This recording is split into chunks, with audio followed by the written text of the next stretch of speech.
Donc, pour l'exercice 28, toujours, on doit utiliser l'exemple 4 pour résoudre cette inéquation.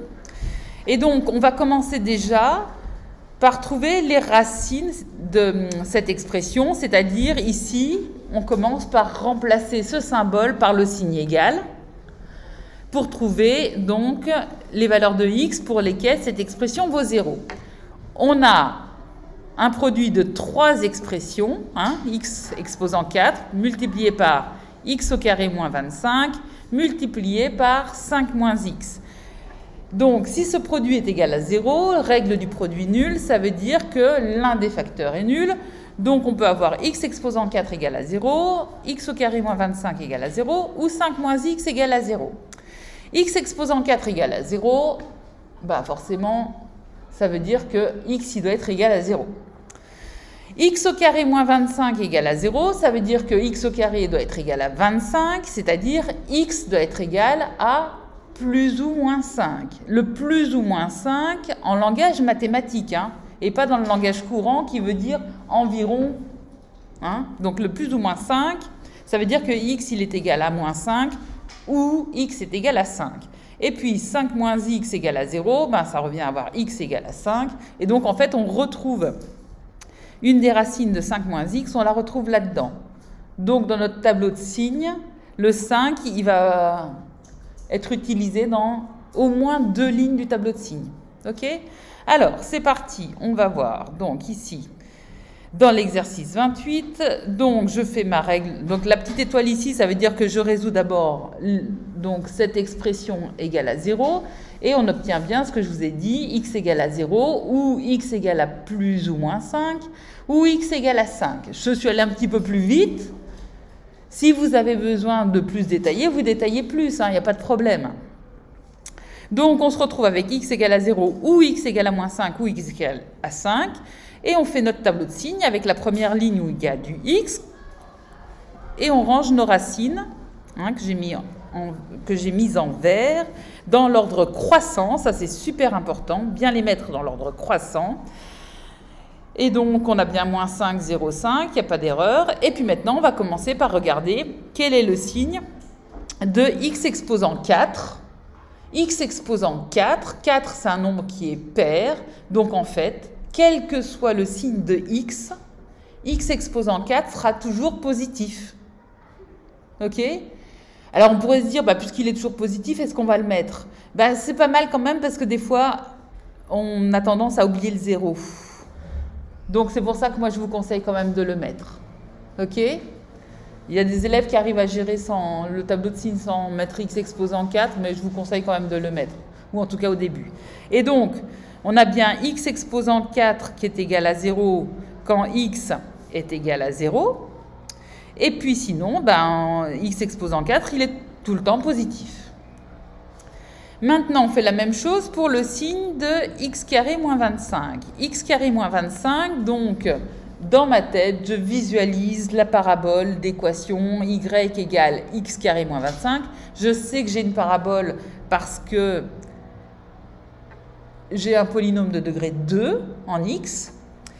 La concavité de cette parabole, le coefficient petit a ici, il est positif. Donc, j'ai une concavité qui est tournée vers le haut. Et donc, c'est pour ça que je me retrouve ici avec cette ligne qui est écrite comme ça. J'ai x au carré moins 25 qui vaut 0 quand x est égal à moins 5 ou à 5. J'ai ma concavité qui est tournée vers le haut. Donc, c'est normal qu'ici, j'ai mes signes moins et que ici, j'ai mes signes plus. C'est bon? Alors, j'ai fait le signe de x au puissance 4, le signe de x carré moins 25. Maintenant, je fais le signe de 5 moins x. Et je visualise la courbe d'équation y égale 5 moins x. Ces deux termes, c'est un polynôme de degré 1 en x, donc je sais que je vais avoir une droite. La pente de cette droite m'est donnée par le coefficient qui est associé à x, et ici, ça va être moins 1.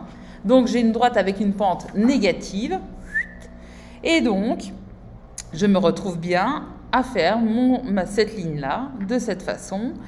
J'ai 5 moins x qui vaut 0 quand x est égal à 5. Je visualise une droite qui a une pente négative.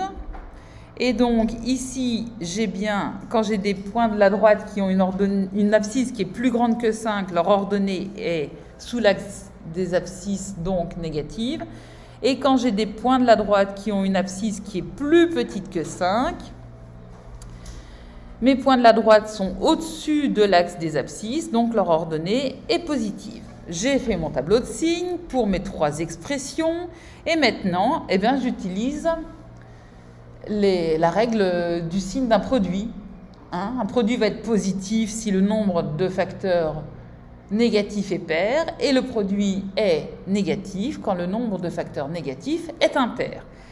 Donc ici, j'ai que des facteurs positifs, donc forcément mon produit est positif.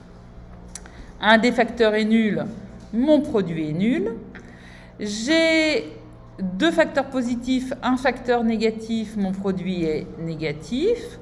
L'un des facteurs est nul, mon produit est nul. J'ai un seul facteur négatif, mon produit est négatif. Et là, j'ai même 2 des facteurs qui sont nuls, donc mon produit, il est nul. Et puis ici, j'ai à nouveau un seul facteur négatif parmi les 3, donc mon produit est négatif. Et donc maintenant, je dois résoudre pour quelle valeur de x cette expression est inférieure ou égale à 0. Donc, dans mon tableau de signes, je regarde uniquement maintenant la dernière ligne. Et dans cette dernière ligne, j'ai le droit de prendre quand j'ai un 0, puisque c'est inférieur ou égal à 0, et quand j'ai un signe moins. Et finalement, donc, je n'ai pas le droit de prendre les valeurs de x qui sont comprises entre moins l'infini et moins 5, mais j'ai le droit de prendre moins 5, et j'ai le droit de prendre toutes celles qui sont plus grandes que moins 5. Donc, je peux prendre moins 5 et toutes celles qui sont plus grandes.